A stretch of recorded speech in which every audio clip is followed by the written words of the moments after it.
Bonjour tout le monde, dans cette vidéo nous allons voir 5 jeux remasterisés qui sont géniaux. C'est parti!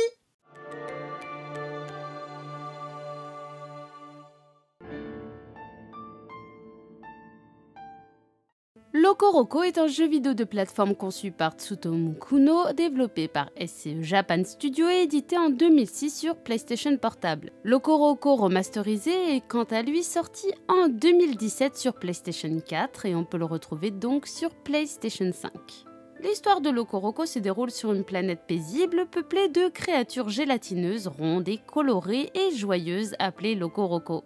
Vivant en harmonie avec la nature, mais voilà que la paix de la planète est perturbée lorsqu'une espèce hostile décide d'envahir le monde des Loco-Rocos.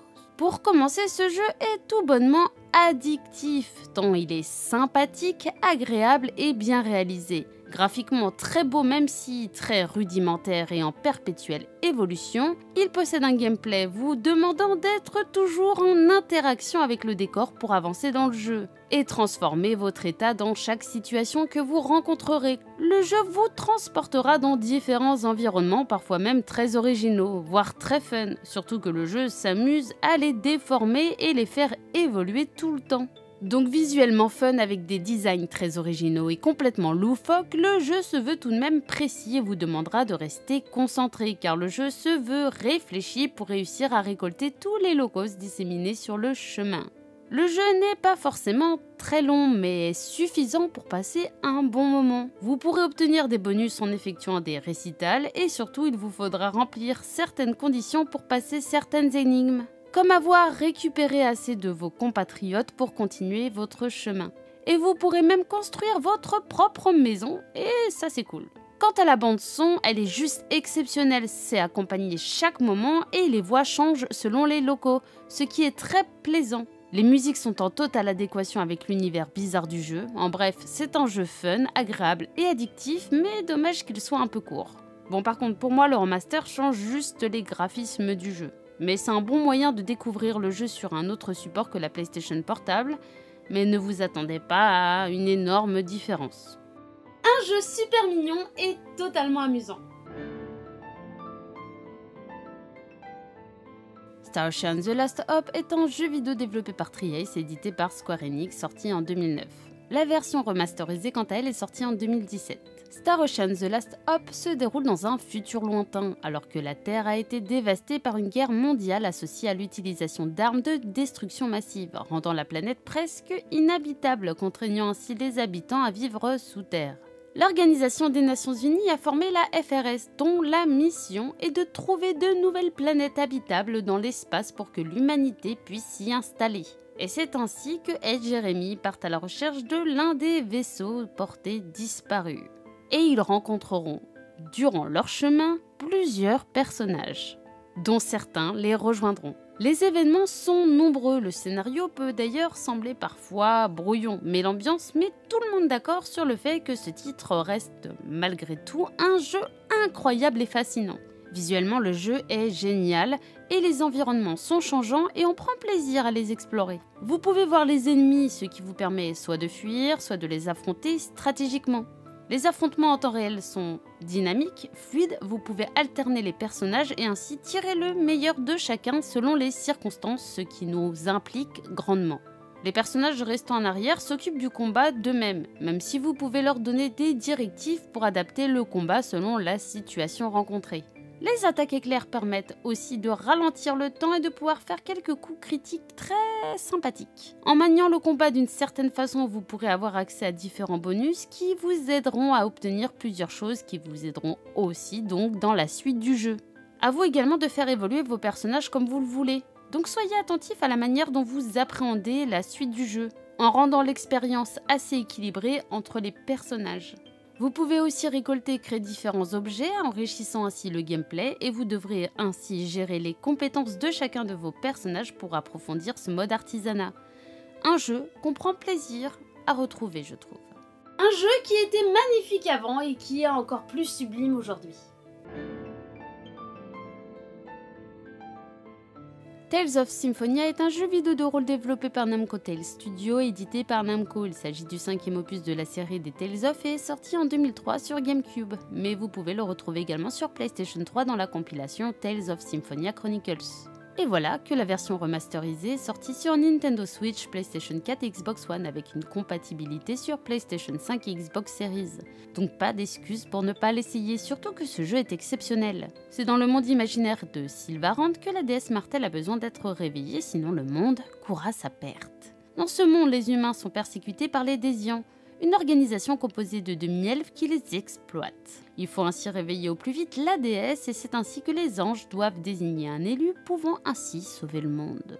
Monde agréablement coloré, typé manga, présentant un scénario captivant et magnifiquement bien écrit, avec surtout une histoire plus complexe que l'on pourrait croire. Mais je ne peux vous en dire plus pour ne pas vous spoiler. Mais c'est un scénario bien écrit, intéressant et plein de rebondissements que nous offre ce titre.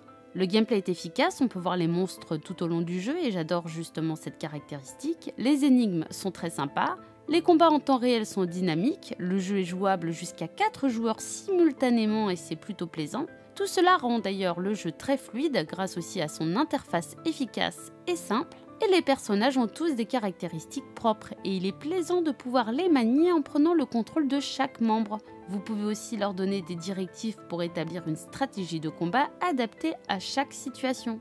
Graphiquement, le jeu est splendide. Déjà de base, le jeu était beau pour l'époque, mais là, il est magnifique. La direction artistique ici est plus que réussie. D'ailleurs, je rajouterai que la bande-son est juste géniale. Elle nous plonge directement dans l'univers, dans l'ambiance, mais aussi dans les dialogues, et tout cela d'une façon incroyable. Un jeu donc superbe pour tellement de caractéristiques. Sa fluidité, ses personnages attachants, son bestiaire à compléter, des mini-jeux super sympas et des quêtes annexes intéressantes. Non, ce jeu est une merveille réellement, et encore plus beau en remasterisé. Ce jeu, quoi qu'il arrive, restera toujours un classique. The Raven Legacy of Master Chief est un jeu vidéo d'aventure point and click épisodique développé par King Art Games sorti en 2013. Sa version remasterisée quant à elle est sortie en 2018. L'histoire débute à bord de l'Orient Express. Le gendarme Zellner, accompagné du policier Legrand, enquête sur le Corbeau, un voleur de bijoux qui sait se rendre insaisissable.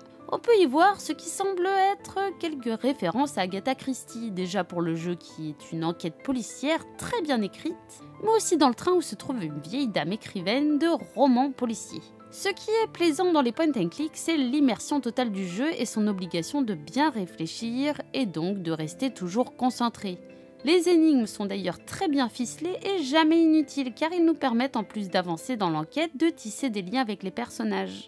D'ailleurs, nous incarnerons plusieurs personnages, dont le voleur. Et c'est ce qui est intéressant ici. Au final, on peut comprendre tous les points de vue et tout cela enrichit le scénario. Mais attention, ne croyez pas que l'enquête sera toujours facile, car de nombreux pièges seront sur votre chemin et vous devrez creuser ailleurs.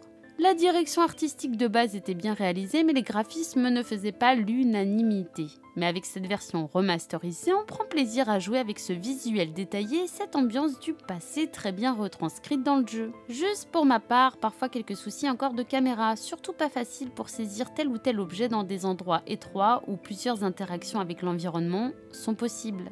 Personnellement, par contre, j'adore les jeux point and click et celui-là m'a convaincu. Il est très bon et surtout très bien écrit et la fin est surprenante mais très intéressante, je le conseille grandement.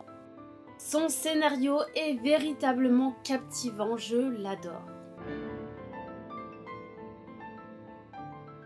Patapon. L'histoire de Patapon se déroule dans un monde fantastique peuplé de petites créatures appelées les Patapons, qui ont été chassés de leur terre d'origine par une tribu rivale appelée les Zygotons. Mais grâce au Kami, la divinité dont ils croient et qui est incarnée par nous-mêmes, ils pensent pouvoir ainsi être guidés vers leur terre promise. C'est ainsi que vous devrez mener les Patapons à travers des batailles et des défis pour atteindre leur but. Ils affronteront durant leur périple les Zygotons, mais aussi des monstres et autres créatures. Vous attaquerez donc en musique en respectant bien les touches correspondant à un tambour pour chaque action que vous devrez effectuer comme avancer ou attaquer par exemple. Donc, En gros, vous donnerez des ordres en fonction des combinaisons spécifiques que vous ferez tout en suivant le rythme. À vous d'ailleurs d'avoir le bon timing pour ne pas rater l'action. Si vous n'y arrivez pas, vos patapons seront confus, alors qu'au contraire, si vous atteignez le mode Fever, ils seront plus efficaces au combat. Un jeu donc qui détend pas mal et qui est plutôt sympathique, même si sa durée de vie est courte malheureusement. Voilà pour cette vidéo, j'espère que vous l'avez appréciée. Si c'est le cas, n'hésitez pas à mettre un petit pouce bleu, à la partager, à vous abonner. En attendant la prochaine, je vous dis bonne game à tous, bye bye.